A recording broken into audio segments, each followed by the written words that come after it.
विशाल जंगल के गहरे अंधेरे में एक छोटे से गांव का नाम था रामपुर।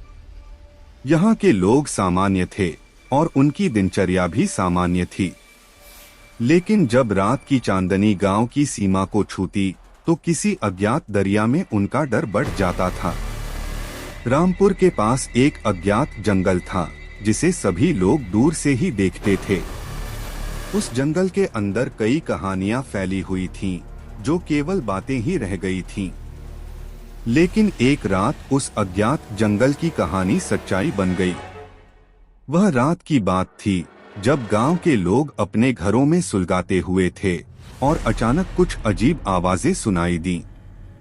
शोर की गूंज लेकर वे सभी बाहर देखने निकले, पर कुछ नहीं दिखाई दिया। वे समझ नहीं पाए कि वह आवाजें कहां से आ रही थीं।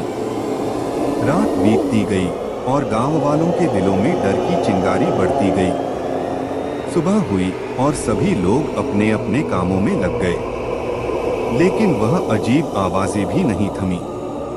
अगली रात को उसी वक्त उसी जगह पर वह आवाजें फिर सुनाई दी, लेकिन इस बार वे बहुत अधिक भयानक और भयावह लग रही थीं।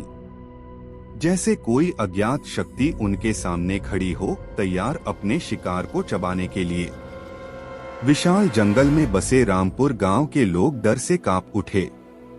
कुछ लोग तो तुरंत ही अपने घरों की ओर बढ़ गए, लेकिन कुछ बहादुर लोगों ने साहसिक रूप से वह जंगल की ओर बढ़ने का निर्णय किया। वे अज्ञात जंगल के अंदर पहुंचे और वहां उन्हें कुछ नया और अजीब नहीं मिला।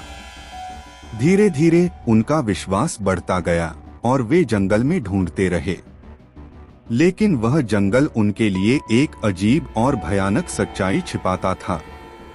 जंगल का वातावरण बदल रहा था और वे इसे नहीं समझ पा रहे थे। सुनसान और अंधेरे पथों में चलते हुए उनका ध्यान वास्तविकता से अलग हो गया था। एक रात जब वे जंगल में आगे बढ़ रहे थे, उन्होंने एक विशाल गुफा देखा। गुफा के अंदर से कुछ अजीब सी आवाज आ रही थी। वे वहां पहुंचे और गुफा के अंदर घुसे।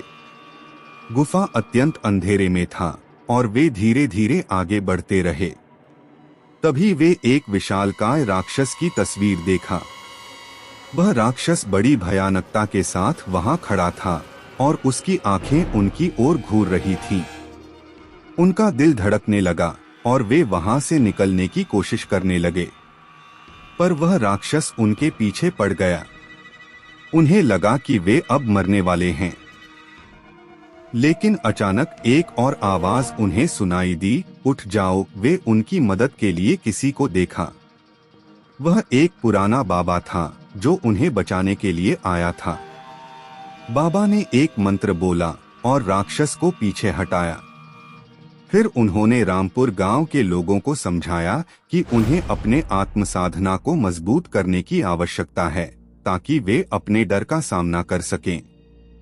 इसके बाद से रामपुर गांव के लोगों ने अपनी आत्म साधना को मजबूत किया और वे अब उस अज्ञात जंगल के डर को परास्त कर चुके हैं।